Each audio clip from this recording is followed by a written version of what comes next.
Eu tenho que confessar para vocês que em determinado ponto da minha vida eu me senti frustrado por ter nascido falante de português. Eu li um livro em algum lugar que explicava como todas as línguas e culturas têm nuances e pequenos detalhes, de forma que, por exemplo, apenas um falante nativo alemão consegue entender de fato, consegue captar inteiramente uma obra como Fausto, de Goethe. Você pode aprender alemão, pode ler Goethe no original, entender tudo, mas jamais terá tanta capacidade de captar os nuances da língua quanto um nativo, porque te faltam os milhares de inputs culturais que só uma pessoa que nasce naquela cultura consegue absorver. Mesmo que você aprenda inglês fluente, more na Irlanda por 10 anos, você será incapaz de atingir todas as nuances e detalhes de Ulisses, do James Joyce. Você consegue ler, lógico, vai gostar, é uma boa obra, mas você vai captar apenas uma fração das referências culturais da obra. Você está condenado a ser capaz de sentir apenas uma única língua em toda a sua extensão. E, putz, com tantos escritores ingleses, alemães, franceses, russos, eu fui nascer logo num país que fala português, que azar. Essa frustração passou, pelo menos para mim, quando eu li o poema Minha Irmã, de Cora Coralina, e me dei conta que seria impossível explicar para alguém de fora todas as nuances e detalhes que tem escrito ali. Algum estrangeiro pode aprender português, lógico, vai entender o conto, vai até gostar da conclusão, é um bom conto, mas duvido que alguém sem a nossa visão cultural chegue ao nível de emoção que tal poema me levou. Mas, definitivamente, só mais tarde na vida eu conheci Fernando Pessoa, e consegui ler e entender Fernando Pessoa, e então me toquei. Que bom que eu nasci falando português. O que isso tem a ver com o tema? Eu vou explicar no final. Não esqueça de curtir o vídeo e se inscrever na página. Clique no sininho para ser avisado de novos vídeos. A guilhotina de Hume cai na guilhotina de Hume?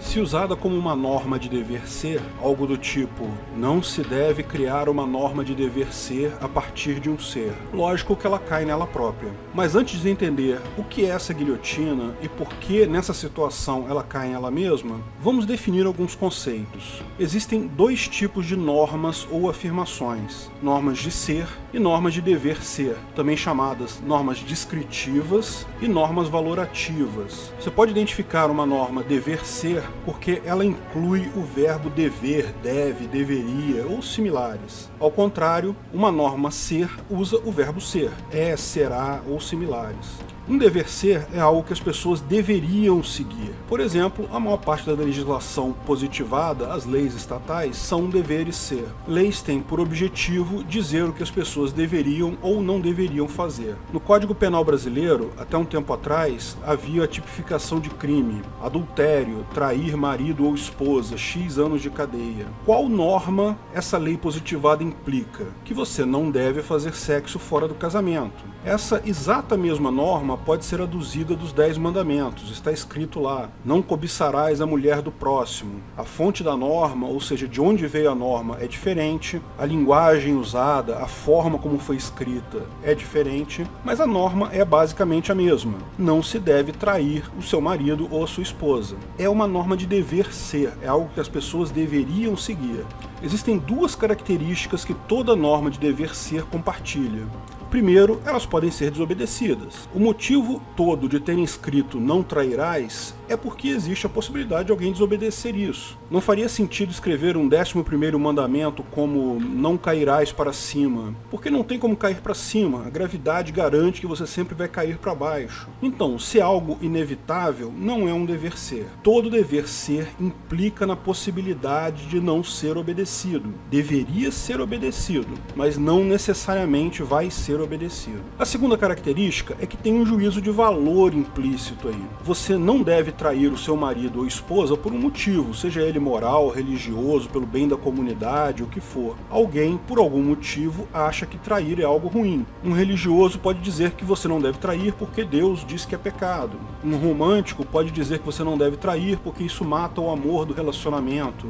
Um amigo por dizer que você não deve trair porque castidade é mais barato que divórcio. Não importa a situação, há um julgamento moral aí, há um valor moral por trás de todo dever ser. Como é moral, é algo que pode mudar, tanto no tempo quanto no espaço. Por exemplo, pelo menos na justiça brasileira, isso foi superado. Hoje pode trair, não há nenhum tipo de pena para isso. No momento que essa valoração deixou de existir, a norma deixou de existir. Mas existe um outro tipo de norma que é chamada norma do tipo ser. Normas ser, também chamadas de normas descritivas, são normas que simplesmente descrevem um fato, uma lei física ou uma realidade existente. Por exemplo, a lei da gravidade é um tipo de norma desse tipo. É um ser, é um fato. Ao contrário da norma dever ser, a norma ser é sempre verdadeira ou é sempre falsa, mas não é algo que pode ser desobedecido ou alterado em determinada situação. E, lógico, existe independente de alguém valorar aquilo, alguém dar valor para aquilo. O céu é azul. Não interessa se você gosta disso ou não, simplesmente é. Você cai para baixo. Isso é bom, é ruim, não interessa, simplesmente é. A própria lógica, a matemática, são normas desse tipo, são normas do tipo ser. Então, existem esses dois tipos de normas, e lógico, você pode derivar uma norma de dever ser a partir de outras normas de dever ser. Sempre você vai fazer isso em conjunto com normas do tipo ser. Por exemplo, você não deve cantar sua vizinha porque quem canta alguém quer fazer sexo com aquela pessoa, e como você não deve fazer sexo fora do casamento, não deve cantar sua vizinha. Não se deve fazer sexo fora do casamento. Como já vimos, é uma norma do tipo dever ser. Quem canta alguém está querendo fazer sexo com aquela pessoa. É uma norma do tipo ser, uma constatação. Não deve cantar a sua vizinha. É um dever ser, que estamos derivando daquele primeiro dever ser. A própria lógica empregada na construção é uma norma ser. Ou seja, ao dizer que A mais B leva a C, isso é um ser. Mas isso está ok, porque se tem um dever ser na origem, deriva um dever ser no final. Então, você pode derivar uma norma de dever ser se ao menos uma das premissas usadas for também um dever ser.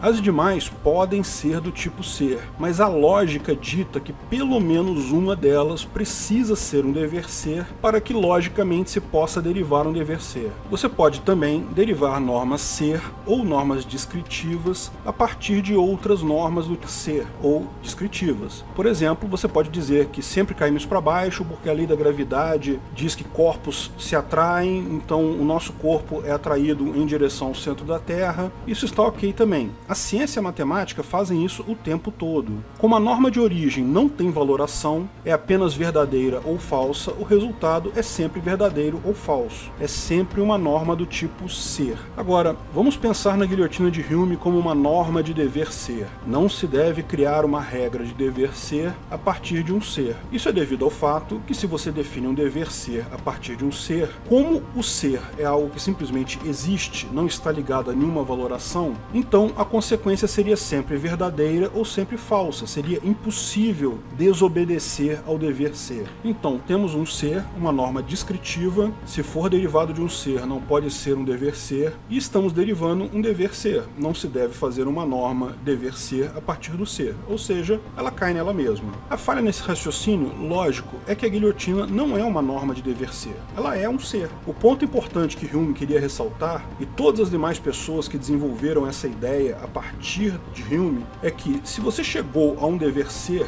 a partir de um ser, é porque existe uma valoração implícita. Ela está ali, você apenas não explicitou a mesma. Ou seja, essa regra serve como um alerta. Presta atenção ao que você fez, porque você chegou no dever ser em algum lugar, talvez sem querer, você introduziu uma valoração, um dever ser. Então repare que ela não diz que tal colocação é automaticamente inválida, muito menos que você não deveria derivar um dever ser de um ser, que isso cairia nela mesma, mas apenas alerta que está faltando algo ali. Como é um ser, não há valoração, então não quer dizer que a derivação é inválida, é boa ou ruim, é apenas verdadeira ou falsa. No meu vídeo sobre ética argumentativa, expliquei que Mises e Rothbard não acreditavam ser possível derivar uma ética libertária derivada puramente a partir de regras a priori. Um dos motivos pelos quais eles não acreditavam nisso é porque imaginavam que tal ética cairia na guilhotina de Hume. Então, Rothbard partiu para derivar tal ética libertária usando o justnaturalismo. Algumas pessoas alegam que o justnaturalismo por si só cai na guilhotina, posto que deriva o dever ser a partir da natureza. Eu acredito que essa visão só existe porque o direito justnatural é tão pouco estudado que muita gente sequer sabe o que é e tira a definição do próprio nome. Em muitos livros de filosofia se apegam ao direito natural como era tratado no século XVII, quando de fato era visto como uma extensão da religião. Tudo era visto como uma extensão da religião naquela época. Mas isso já foi superado há muito tempo. O direito natural não diz que as regras derivam da natureza ou derivam de Deus. Ele diz que as regras surgem naturalmente na sociedade. E isso é um fato observável. Toda a sociedade humana, desde grupos de caçadores-coletores até grupos de WhatsApp sobre anarcocapitalismo, cria naturalmente regras de dever ser próprias. Elas podem não ser escritas, não ser formais, podem mudar, mas estão lá. E veja, elas já são regras de dever ser. Elas já embutem a possibilidade de serem desobedecidas. O justnaturalismo, como usado por Rothbard, apenas define as regras de dever ser mínimas de uma ética comum a partir das regras de dever ser que já estão na sociedade. Seja qual for a metodologia usada para derivar tal ética, tais regras, como elas já pertencem, já são regras de dever ser, o resultado é um conjunto de deveres ser como esperado. Agora, é verdade que existem vertentes do justnaturalismo que vão um passo além. Não satisfeitas em identificar tais regras que já existem na sociedade, querem saber como tais regras foram criadas. E, nesse ponto, algumas das correntes efetivamente podem cair na guilhotina. Se você tentar derivar regras de condutas a priori, por exemplo, exclusivamente de leis de física, matemática e lógica, isso cai na guilhotina. O mais provável é que existe um dever ser implícito aí que você está deixando de fora. Existe uma valoração oculta. Um caso clássico disso é a eugenia. Derivaram um dever ser a partir da teoria da evolução, que é um ser. Felizmente, tal aberração justnatural é morta e enterrada hoje em dia. Quando Hoppe apresentou sua ética argumentativa, muita gente ficou preocupado que essa poderia cair na guilhotina. Afinal, ele deriva que, se alguém tem capacidade de argumentar, então é autoproprietário do seu corpo e deve reconhecer a autopropriedade do oponente na argumentação. Agora, ter capacidade de argumentar é um ser. Você pode ter ou pode não ter. E com isso, ele deriva um dever ser. Deve reconhecer a autopropriedade do oponente. Então, aparentemente, cai na guilhotina, certo? Só que não, porque está faltando um dever ser nessa equação, a necessidade de argumentar. Como devemos argumentar para elaborar uma ética perene no espaço e no tempo, e para argumentar precisamos de capacidade de argumentação e um oponente totalmente independente para argumentarmos. Então devemos reconhecer a autopropriedade de nosso oponente. Agora ficou certo. Um dever ser mais um ser levando a um dever ser. Perfeito e cristalino. Lógico, esse não é o único ponto em que levantam tal possibilidade da ética argumentativa cair na guilhotina. Mas, se você buscar, vai ver que existe sempre um dever ser nas premissas que o pessoal que ataca geralmente deixa passar. No final, existe um dever ser básico, no argumento do Hoppe, uma valoração subjetiva básica que é: devemos derivar uma ética para a convivência pacífica perene no espaço e no tempo. Isso é a valoração base do Hoppe em sua ética. Se devemos derivar tal ética, então devemos argumentar. Se devemos argumentar, então seguem todas as conclusões da ética argumentativa. Dever ser derivado de dever ser. Agora, percebam que a própria definição de ética libertária já implica na valoração feita por Hoppe. A definição de ética é justamente um conjunto de regras que devemos seguir para a convivência pacífica em sociedade. Por isso é uma solução tão bacana. Alguns chamam de metaética ou transcendental, mas em última análise, a ética em si implica em um valor. Não é obrigatório seguirmos uma ética. Todo o argumento do Hoppe é baseado na argumentação, mas também no julgamento valorativo de que devemos derivar tal ética perene no espaço e no tempo. Porque, como eu expliquei no vídeo, o que é a ética argumentativa, sempre tem a alternativa do 3/8, que é o argumento do Kelsen, que eu vou tratar num vídeo mais adiante. Ou seja, derivar uma ética perene no espaço e no tempo é um dever ser que está na origem de tudo, uma valoração que estamos fazendo. outras pessoas podem valorar isso diferente e podem até ser contra tal ética, como, de fato, a maior parte dos estatistas e socialistas em geral o é. Por exemplo, um argumento que se faz contra o justnaturalismo e que também se aplica à ética argumentativa é o engessamento legal. Sociedades mudam, costumes mudam. Uma ética argumentativa perene no espaço e no tempo, por definição, não muda.